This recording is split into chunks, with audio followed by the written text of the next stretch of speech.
আলাইকুম রহমতুল্লাহ বরকাতুহু। আমি সাভারে আছি, পুরো সাভার সিটিতে আছি। দেখা যাচ্ছে গাড়ি ঘোড়ার অবস্থা দেখছেন কি অবস্থা দেখা যায়। আসলে এটা হলো আরিচা যাওয়ার রাস্তা, এটা হলো ঢাকার দিকে যাওয়ার রাস্তা।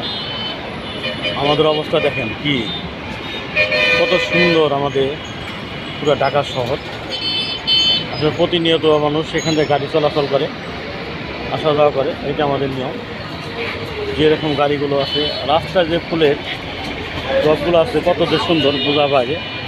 আমি একটু জুম করে আপনাদের দেখাই, দেখেন কি কি সুন্দর ফুল, মাশাআল্লাহ মাশাআল্লাহ, এত সুন্দর ফুল বলার বাইরে। সবাই পাশে থাকবেন এবং ঢাকার সিটি সাভার দেখতে থাকবেন, আমাদের ঢাকার পরিস্থিতি। আমি এই সাইডটা দেখাচ্ছি, খুবই সৌন্দর্য আসলে বলার বাইরে। কিন্তু রাস্তার পাশে যে ফুলগুলো আছে দেখার মতো। সবাই পাশে থাকবেন, সুস্থ থাকবেন।